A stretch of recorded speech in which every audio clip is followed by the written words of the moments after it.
Hola, hola, ¿cómo andamos? ¿Todo bien? Bueno, un nuevo mini video para enseñarte cómo determinar el ángulo de orientación de un vector, que lo podés usar en física, por ejemplo, en cinemática, en tiro oblicuo, en la unidad de vectores, en matemática en vectores, en álgebra también. Y lo primero que tenés que saber es que para escribir el ángulo de orientación de un vector siempre se toma el ángulo entre el vector y el eje X positivo para que todos tomemos la misma referencia. Esto es una convención en matemática. Entonces, dependiendo de para dónde pueda apuntar el vector, vos siempre tenés que determinar cuál es la medida del ángulo entre el vector y el eje X positivo. Bien, normalmente te hacen determinar el ángulo de orientación de un vector cuando vos tenés las dos componentes. Entonces, ¿qué te van a pedir? Por un lado el módulo, que lo sacas usando Pitágoras, y por otro lado este famoso ángulo de orientación. Lo que tenés que saber es que pase lo que pase con el vector y sea el vector que sea, vos vas a dividir dos números para formar esta cuenta y esos dos números son la componente y del vector y la componente x del vector, sin tener en cuenta el signo. No me importa si es positiva o negativa, si el vector apunta para arriba o para abajo. Yo me voy a fijar cuánto vale esta componente, que es la componente en y del vector, y esta componente, que es la componente en x. Esos dos números los voy a dividir y eso me va a dar la tangente de este ángulo de orientación. ¿Ok? Bien, ahora yo necesito el ángulo, no la tangente. Entonces lo que vas a hacer con tu calculadora es esta cuenta, que es la inversa de la tangente, para saber cuál es la medida del ángulo.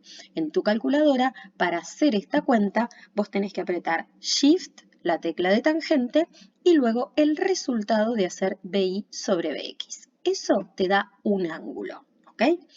Bien, ahora, dependiendo de cómo está orientado el vector, ese ángulo puede ser la respuesta que buscas o no. Entonces veamos los casos. Los vectores pueden estar en cualquiera de los cuatro cuadrantes. Este que yo dibujé acá sería un vector del primer cuadrante. Este que dibujé acá sería un vector que está en el segundo cuadrante.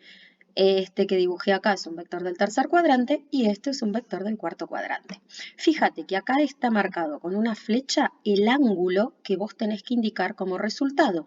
Y fíjate que estos ángulos siempre están medidos a partir del eje X positivo.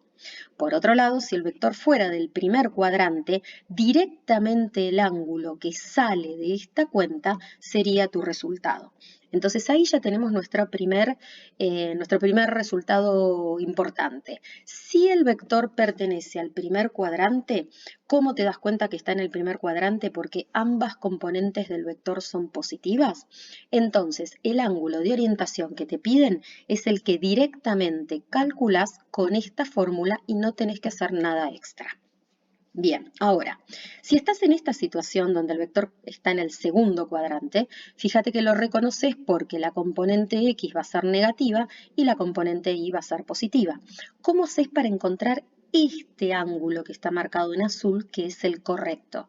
La calculadora te va a tirar en la amplitud de este ángulo, te va a tirar un número menor a 90 grados.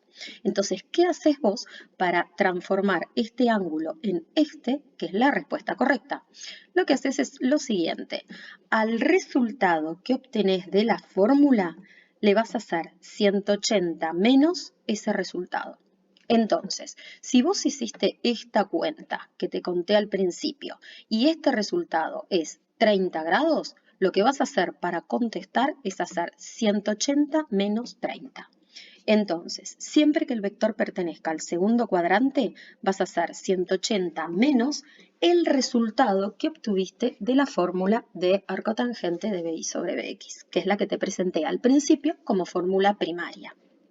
Bien, ¿qué pasa si nuestro vector está en el tercer cuadrante? La calculadora te va a tirar esta amplitud, de vuelta menor que 90 grados, y vos la que necesitas es la negra. Entonces, ¿qué vas a hacer? Primero, me olvidé de decirte, ¿cómo reconoces a un vector del tercer cuadrante? Porque ambas componentes son negativas. Componente X negativa, componente Y negativa. Entonces, si ese es el caso, paso número 1, venís acá. Haces BI sobre BX y ese resultado que obtenés le haces Shift tangente del resultado y te tira un ángulo menor a 90 grados. ¿Qué haces entonces? Bien, al resultado que obtenés con la fórmula le haces 180 menos alfa para el segundo cuadrante. Y mira esto, le haces 180 más alfa si el vector está en el tercer cuadrante. Fíjate que estas dos fórmulas son súper parecidas. Y si lo pensás un cachito, para obtener este ángulo de acá, lo que vos tenés que hacer es media vuelta y retroceder alfa, o sea, el resultado de tu fórmula. En cambio acá lo que vos tenés que hacer es media vuelta y sumarle alfa. Eso te lo cuento por si te sirve para acordártelo, porque gráficamente por ahí es fácil acordárselo. Bien, último caso, vector en el cuarto cuadrante. ¿Cómo lo reconozco? Componente X positiva, componente Y negativa. Este ángulo chiquitito menor a 90 me lo va a tirar la calculadora. ¿Cómo hago para conseguirme el ángulo marcado en negro, que es el ángulo medido a partir del eje X y es el que necesito como resultado? ¿Qué hago? Me parece que ya te estás dando cuenta, ¿no? Hago 360 y retrocedo alfa. Entonces, pasándolo a ayuda a memoria, al resultado de la fórmula le haces 360 menos alfa.